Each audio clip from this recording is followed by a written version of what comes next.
Welcome everyone. So in this video we are going to see about the basic terminologies that are used in a graph. Okay, so first of all, what is a graph?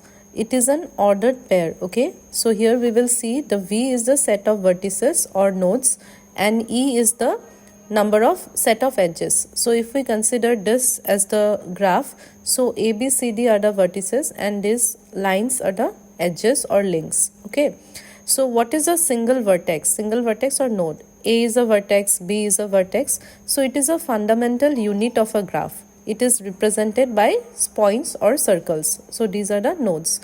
So edge, we all know, it connects to vertices. It is represented by a line. So what is a simple graph? In a simple graph, there are no loops and no multiple edges. No loops means if there is a line that starts from a particular node and ends in the same node, then it is a loop. So here you see there is no loop, so this is a simple graph and there are no multiple edges. So if between A and D there is already one edge, if I connect one more edge here, then it will become multiple edges. But in a simple graph, both these things are not present. So loop I have already explained and edges also I have already explained. Incidence and degree, the next topic. So what is incident? An edge is said to be incident on a graph if the vertex is one of the endpoints of the edge, right? So if we see this graph, so this edge is incident on what? Edge AB is incident on A and B. Similarly, edge SE is incident on A and C. Okay, then there are few more terms. If we see the degree, okay, so what is the degree of a vertex? It is the number of edges incident on it.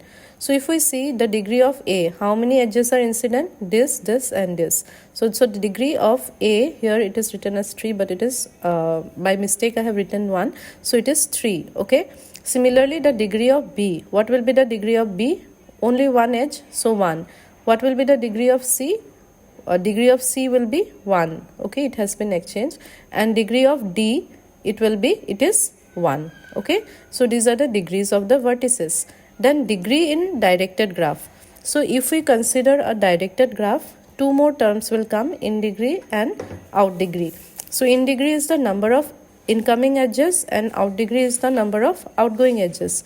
If we consider this same graph, so if some direction is given, so suppose from B to A one direction is given and from A outgoing vertices are there, then what will happen? So incoming how many? 1. So in degree will be 1 and outgoing how many? 2. So out degree of A will be 2.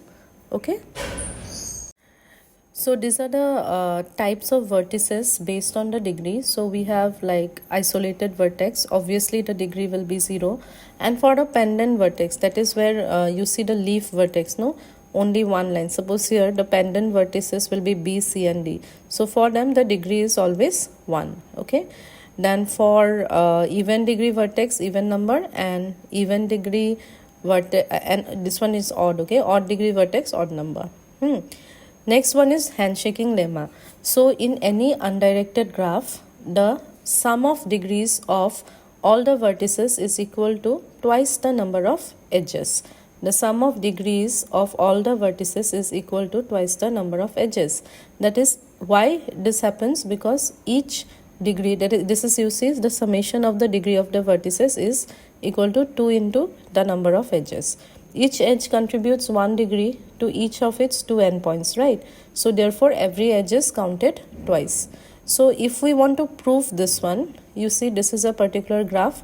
So what is the degree of all the vertices? Degree of A is 2, degree of B is again 2, degree of C is 2 and degree of D is 2. So if we sum it up, so what we get? 8. And what is the number of edges? 1, 2, 3, 4. 4 edges. So 2 into 4 is equal to 8. So therefore handshaking lemma is verified. That is the sum of the degrees is equal to 2 into edges. Okay. Now where this handshaking lemma is used? Applied. So first of all, we can check the correctness of a graph, then network design, social network analysis, proof in graphs theory and algorithm analysis. So these are some of the applications of handshaking lemma. So that's all for today's class. Thank you everyone.